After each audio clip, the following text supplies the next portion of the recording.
Then verily the first covenant had also ordinances of divine service, and a worldly sanctuary, for there was a tabernacle made,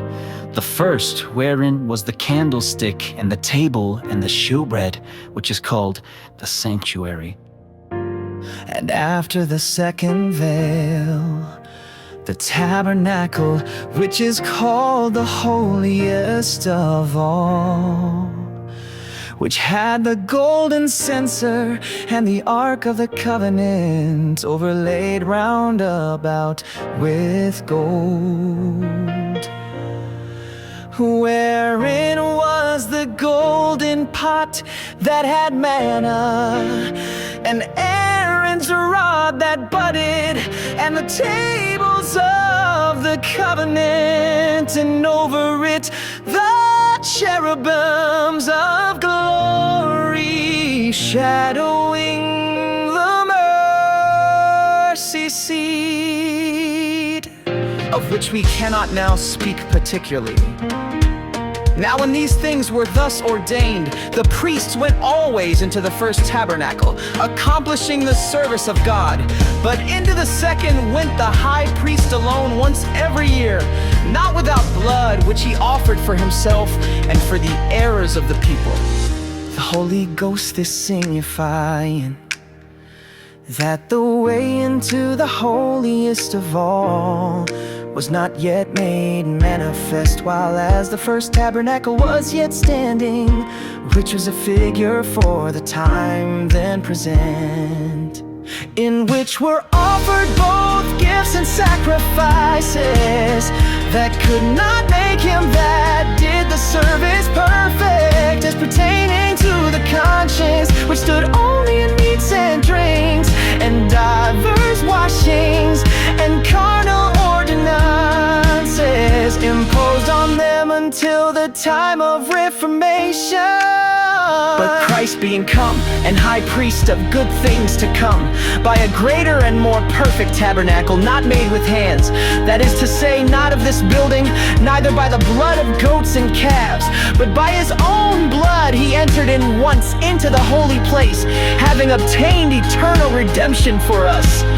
For if the blood of bulls and of goats, and the ashes of an heifer sprinkling the unclean, sanctifieth to the purifying of the flesh, how much more shall the blood of Christ, who through the eternal Spirit offered himself without spot to God, purge your conscience from dead works to serve the living God? And for this cause he is the mediator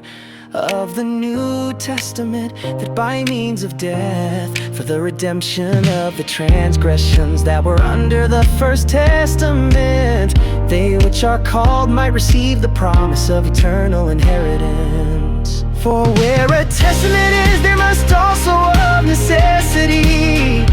be the death of the testator. For a testament is a force after men are dead, otherwise it is of no strength at all, while the testator liveth. Whereupon neither the first testament was dedicated without blood, for when Moses had spoken every precept to all the people according to the law, he took the blood of calves and of goats with water and scarlet wool and hyssop, and sprinkled both the book and all the people, saying, this is the blood of the testament, which God hath enjoined unto you.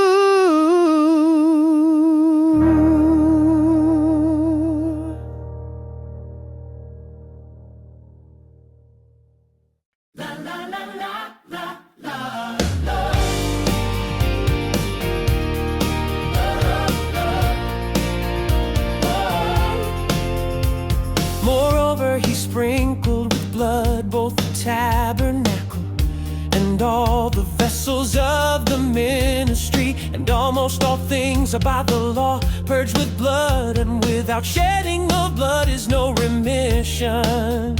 It was therefore necessary that the patterns of things in the heavens should be purified with these. But the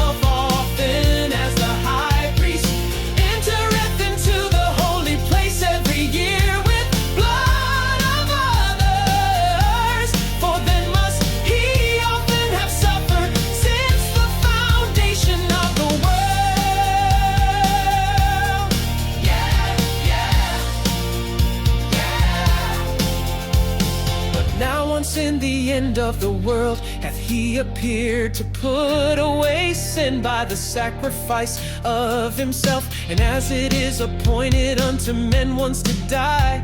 but after this the judgment, so Christ was once offered to bear the sins of men.